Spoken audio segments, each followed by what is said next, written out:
So I've been working with clay now for over 30 years. I've been teaching for over 20 of those years, and I see the same mistakes over and over again when people make bowls. You don't want your bowl to look like this. This is not your masterpiece. This is the ultimate rush job.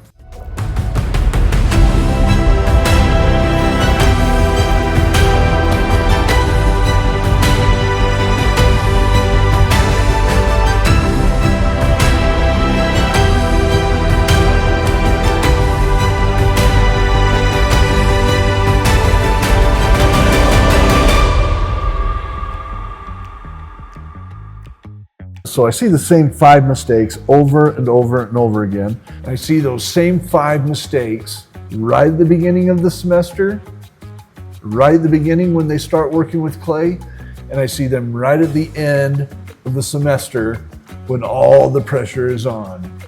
So I'm going to go through those 5 mistakes and how to solve them, but I'm going to do it in reverse order.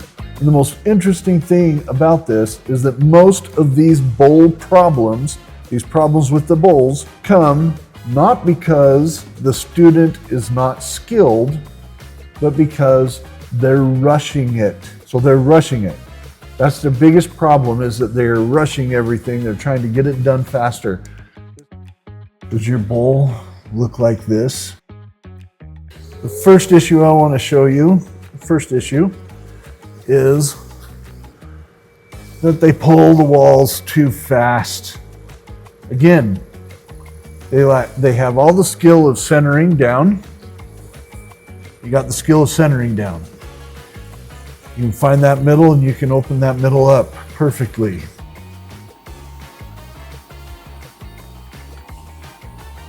Everything looks good so far.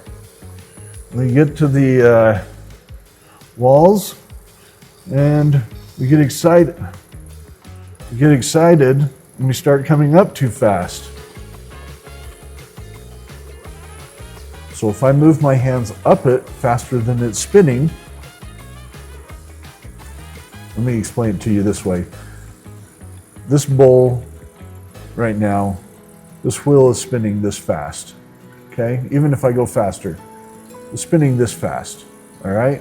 If I want to make this even right here, I'm going to press in and I'm going to hold it there until it makes one full rotation.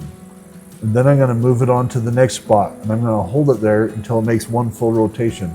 Now you can do this while you're throwing just by slowly moving your hands up the wall. If I go too fast, I'm going to put a swirl in it.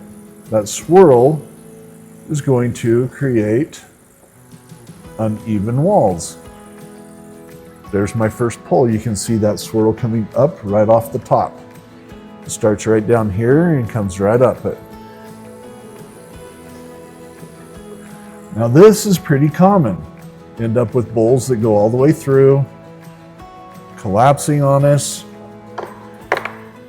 If I cut this in half, you're going to see what is pretty typical when we go way too fast. You're going to see the pottery, the clay is going to want to collapse on you in places. It's going to be thicker up near the top. It's not going to be even walled. And it's not really that it's thick near the top. What it is it's swirled all the way up. So there's thin spots here, but that thin spot is down low here, but it's up here on this side. You can see that. This is the thin spot. That's the same thin spot because it's swirled up. Look, it's even got a thin spot right there as opposed to over here. Does your bowl look like this? This error happens because they get their thumbs in there like this, or their fingers, whatever they're using, and they open it up too quick. So they go like this. Now,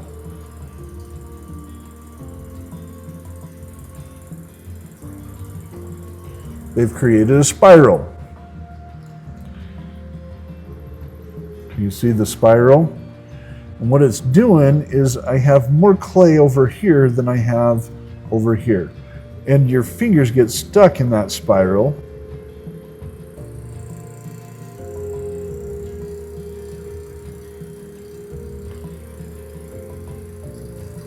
as you try to open that up. And now I'm starting with uneven walls altogether. I'm going to pull that wall, and we're going to end up with some of the same problems as we had before. One side is higher than the other. The bottom is uneven. You got thin and thick spots near the bottom. Now when I go to shape this out, you got one side higher than the other, and uneven bottoms. Does your bowl look like this?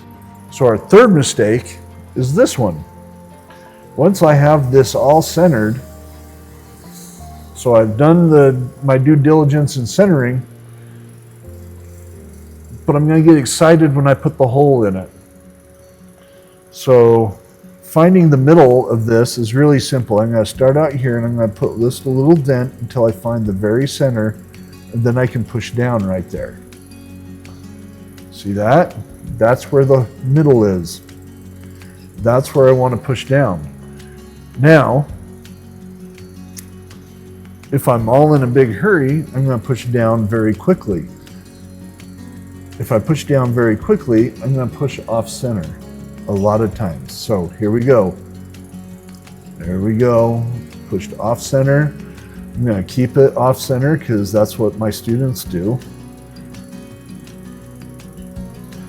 It's amazing that they try to throw a pot with that hole not in the middle, but they do.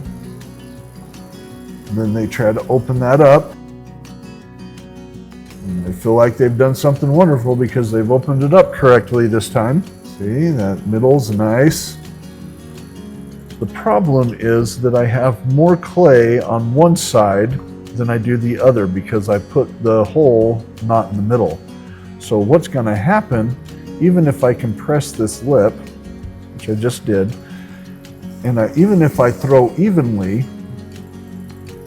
I'm going to end up with one side thicker than the other, and one side higher than the other.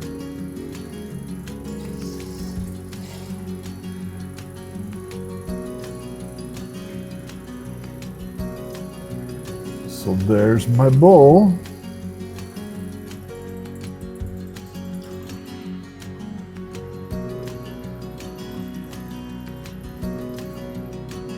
Thin here, thick there.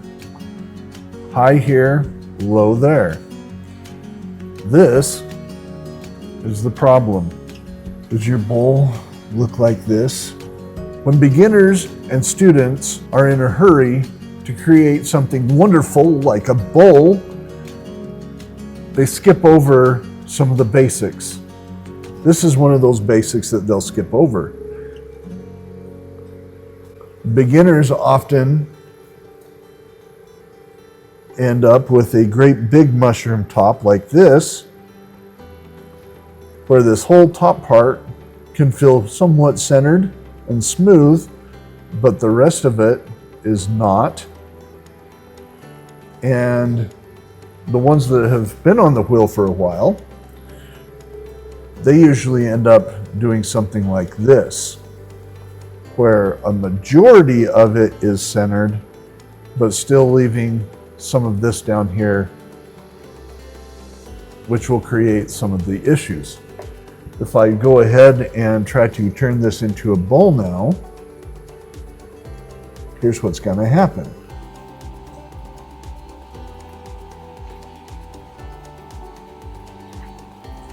That area down low is thin, is going to cause some problems because I got thin spots down low.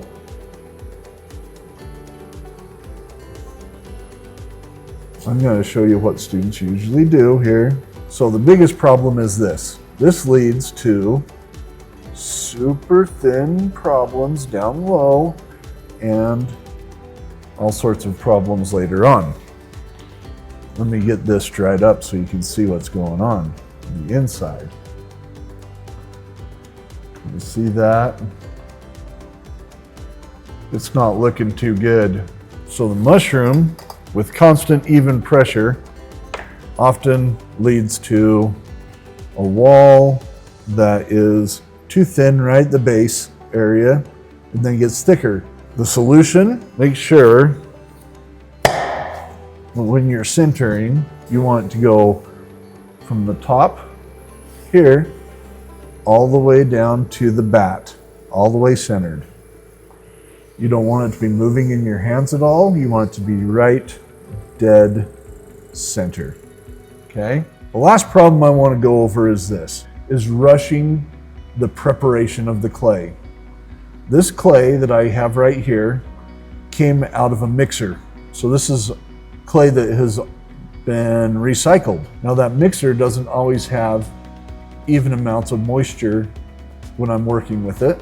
So there might be some parts more dry than other parts. So if I just cut this off like I did this, I just yanked it off and come over here and slap that down. First, I'm gonna catch an air pocket. Second, I might have parts that are harder than other parts. So prepare your clay for the wheel. Wedge it, make sure that that clay gets mixed up. As a bonus one, I'm going to show you one more thing that students do over and over again when they get rushed. Students get to this point in their frustration and then they just go like this. Your problem with crashing your clay in and just starting all over again. I mean, you can see I got bump here, I got bump there, I've got a thin spot here, I've got thin spots down in here. The issue is that you're taking clay that was once thrown, you're collapsing it on each other. This area right here is softer. Look, I've got soft, gooey stuff in here. I'm capturing all that stuff in there for good and for permanent, and it's causing issues when I try to make my bowl. It feels like the clay is lumpy. If your clay feels like it's lumpy, it's because your clay has uneven moisture. You need to go back to that last mistake and wedge your clay up. You need to go back and wedge all your clay up. So you need to take this all the way off, go back over to the table, and wedge that clay up so that it's consistent. If I do that, even if it's soft, even if it's softer clay, I will have more chances of success than if I just lump it all down and start over again. So all 6 of those issues share one common cause. You're in a hurry. Either it's because you're a beginner and you want success quickly, or it's because it's the end of the semester and you have to get them done and the pressure's on and you're really working hard to try to do them fast so you can get everything done that you needed. But all of them share that one problem. You're just speeding things through. You're just pushing them through too fast. You're speeding it, you're moving your hands too quickly on the clay. So the solution really is to slow your hands down and calm your wheel. So don't go full speed on your wheel, go medium speed, calm your wheel, and slow your hands down. All the pressure, all the movements, slow them all down. If you're beginning and you're having any of these problems, just remember, it was 30 years ago, but I was there once. Every professional potter, everyone that you see on there, on the internet, everyone that you've seen do it in real life, every single one of them was just as frustrated as you are right now. And every one of them had to learn the art of patience. Pottery doesn't reward enthusiastic speed, it rewards intentional timing. The more you do it, the better you'll get. Slow down a little bit, relax, take it easy, and let the success happen.